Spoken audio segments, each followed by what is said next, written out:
I haven't done an article in a while, and shocker, for once it's not a Salon article I'm gonna rip. It's from the New York Times, or fake news, as the new Twitter owner would put it. Top Dems question party strategy as midterm worries grow.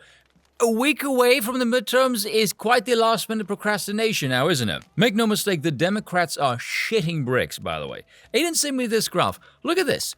The Democrats are spending $46 million in places Biden won by 10 points. That's solid blue. Some 20. Look at this. New York. New York could have the first Republican governor since George Pataki, who was elected in 1990, 32 years ago. That is phenomenal. Top Democratic officials, lawmakers, and strategists are openly second-guessing their party's campaign pitch and tactics, reflecting a growing sense that Democrats have failed to coalesce around one effective message, with enough time to stave off major losses in the House and possibly decisive defeats in the tightly contested Senate. The criticisms by Democrats in the final days of the midterm elections signal mounting anxiety as Republicans hammer away with attacks over the economy and public safety. For weeks, Democrats have offered a scattershot case of their own, accusing their opponents of wanting to gut abortion rights, shred the social safety net, and shake the foundations of American democracy. Yet as the country struggles with high petrol prices, record inflation, and economic uncertainty, some Democrats now acknowledge that their kitchen sink approach may be lacking. No shit. Even among the kibitzing chorus, there is little agreement over exactly what could cost the party control of Congress. In areas where victory depends on high black voter turnout, Democrats worry that they are not mobilizing the constituency. Others say there's been too much focus on abortion rights and too little attention on worries about crime or the cost of living. And across the country, Democrats point to an inadequate economic message and an inability to effectively herald their legislative accomplishments. Newsflash for you, because you idiots don't have any. The truth is, Democrats have done a poor job of communicating our approach to the economy, said Representative Elisa Slotkin, who is one of this year's most competitive races. I have no idea if I'm going to win my election. It's going to be a nail-biter. But if you can't speak directly to people's pocketbooks and talk about our vision for the economy, you're just having half a conversation. Why is it your vision and not the vision of the people's? Slotkin is far from alone in her criticism. Senator Bernie Sanders of Vermont has sounded alarm bells that Democrats are struggling to motivate working-class voters. Geez, I wonder why. Former President Barack Obama, who was traveling the country to campaign in some of the tightest races for Senate and governor, urged Democrats to not be a buzzkill by making people feel as if they are walking on eggshells when it came to issues like race and gender. And several prominent Democrats have worried that their party has not fully acknowledged the pain of rising prices or effectively pointed the finger at Republicans over the higher costs, even though it was you cockwits who were spending like a bunch of drunken fucking monkeys.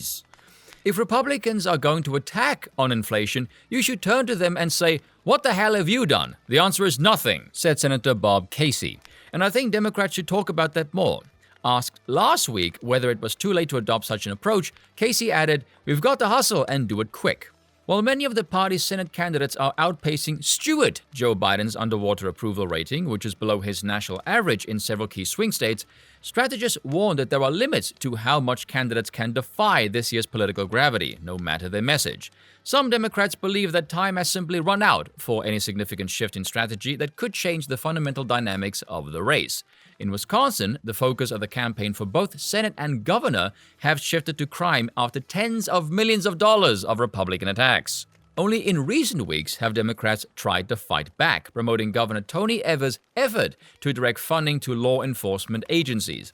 It's late in the game, said David Bowen, a Democratic state assemblyman from Milwaukee, especially as you get bogged down into what is the proper strategy to use in some of these races. In the final stretch of the race, top Democrats, including Biden and Obama, are emphasizing economic concerns, accusing Republicans of wanting to gut the social safety net. At the same time, they're issuing stark warnings about the threats some Republicans pose to the democratic process, with election deniers on the ballot in critical races around the country.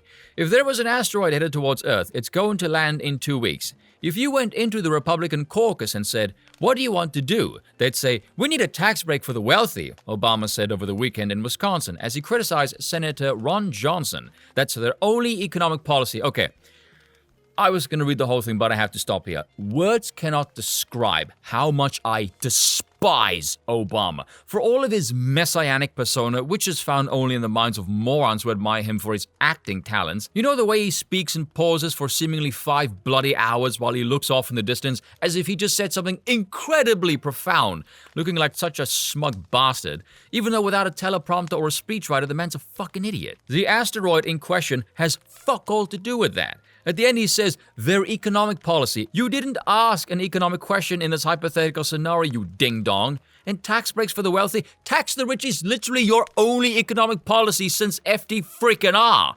You idiots regurgitate the same talking point over and over and over again. I read the same corporate price gouging bullshit narrative on inflation in every damn left-wing news piece, which doesn't even make any fucking sense.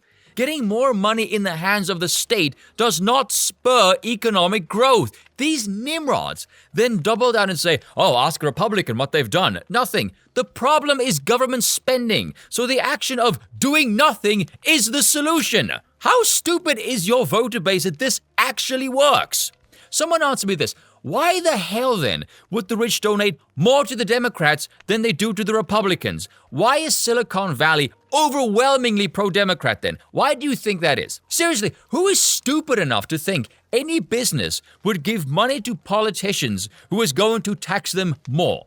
And if this is the Republican playbook, explain to us all, why don't you, why they did not artificially restrict supplies and price gouge under Trump? Why didn't they do that? Is it maybe because all of you are economically illiterate freaking retards selling a bullshit story? Let me explain this. It's actually very simple. What you are talking about is capital allocation. Anyone with disposable income or potential investment funds is going to put that in a place that is going to give a good return, be it via a fiscal return or an experience, for example, like buying something. So they have to be smart with it because it's their money. Politicians don't have to do any of that because it's the public's money. Politicians are nothing but irrelevant middlemen. You can sum up politicians in a single sentence. Parasites who steal the wealth of others to spend for their own electoral gain. I imagine using that metric, you can make a pretty good case that being a politician is to be immoral. As president, Obama saw his party suffer heavy midterm losses, but this year, he is regarded by many Democrats as their most powerful surrogate by far. The problem, some say, is that there is only one of him. If he were running in every state, we'd win every Senate race, but he's a once-of-a-generation talent. That's not the right word to use, but anyway, said Representative Ro Khanna, adding that watching the former president remark should be required homework for the party. He shouldn't be the only one delivering the basic economic message. We should have 20 or 30 people capable of doing that and doing that around the country. Yeah, the man who got his ass handed to him in a gigantic blowout in his own midterms, we're going to use that guy to sell our even worse administration now. How stupid are you? Khanna, who said that Biden also understood the urgency of those issues, questioned whether the consultant class had grasped the potency of that message in time, amid an intense focus on abortion rights and on protecting democracy. Both of those are important, Khanna said, but prioritizing them should not come at the expense of pocketbook matters. Consultants, they looked at it, said, well, we're down on the economy, well, maybe we shouldn't talk about that, he said. That's a mistake. No, we need to press our case. You don't have one. Democrats have spent nearly $320 million on ads focused on abortion rights, more than 10 times as much as the $31 million they spent on spots about inflation, according to data from AdImpact, a media tracking firm. They have spent nearly $140 million on crime ads. Representative Roy A. Carter, who defeated a left-wing rival to win a special election last year, said he worried that the party's accomplishments weren't breaking through, again because you don't have any. He judges the message by his barbershop guys, who, he said, have not heard much about the party's work lowering the cost of insulin, championing the tax credit, or providing assistance to historically black colleges and universities. We have not done as good a job ever as we could or we should communicating with the American people. He said last week outside a campaign event in Atlanta for Senator Raphael Warnock. I know that from my barbershop discussions.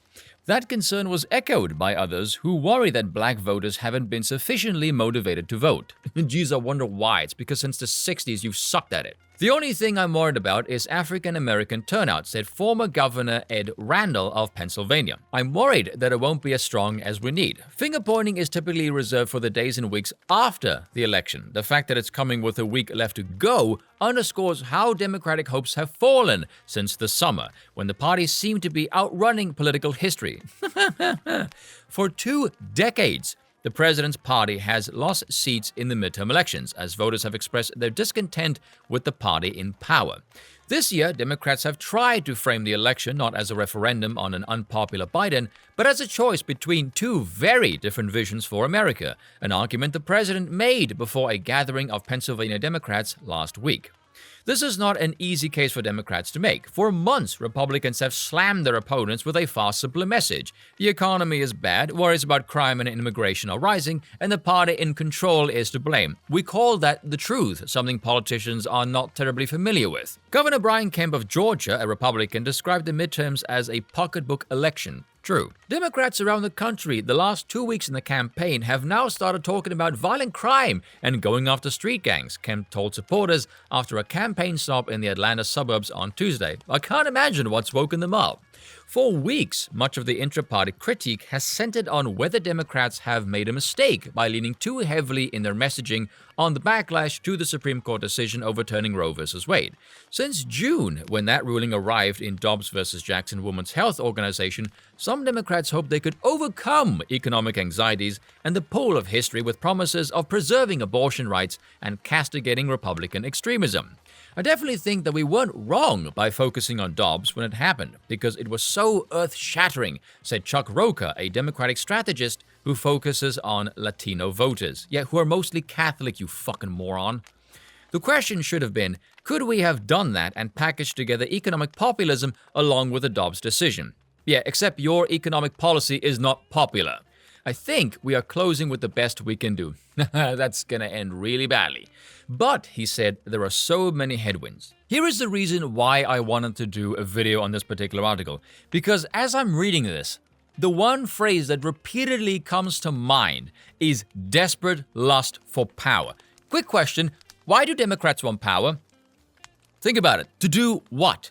Because all I'm reading here is this mindless rambling of rhetoricians who don't know how to spin multiple self-inflicted shotgun blasts to the face. You know how the White House press secretary looks like a gaslighting sociopath? Imagine trying to sell that as a campaign strategy, and that's essentially what you have here. And here is another flaw we don't speak about nearly enough, which is the ignorant stupidity of voters. And I mean this in the sense of advocating for catastrophically bad policies, usually because of some nonsense fed to them by academia. And politicians will eat that crap up all damn day, because those policies usually involve transferring enormous amounts of power to the state. So there's a reason for politicians to go along with them. But when the policies blow up in their faces, for politicians and people alike, what are the politicians going to do? Well, you idiots advocated for really dumb policies, now you're upset with all of us for doing what you exactly elected us to do. Fuck off. That's political suicide. That's not going to happen.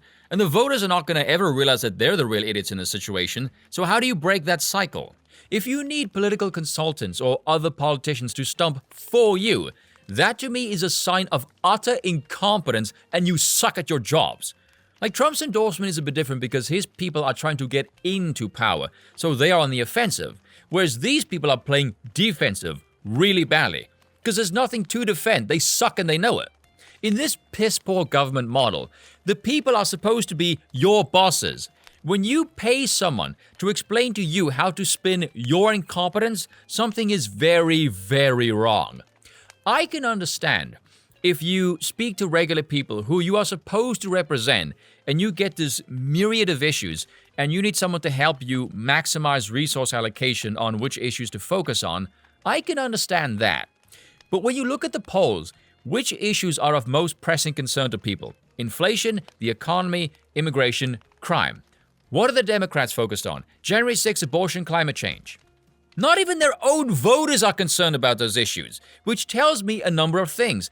Firstly, you know you fucked up because you won't address the main issues of concern to people, which hilariously makes your outlandishly stupid outcries of threats to democracy seem completely hollow, when by your own actions, Democrats, you are not democratic at all. Democracy is failing because all evidence points to you not representing anyone, which begs the question, why the hell are you there? What are you doing in Washington? Because clearly it's not your damn job. But we actually have a strategy. It's not sound bites, it's sound policy. She says while trying to make a soundbite.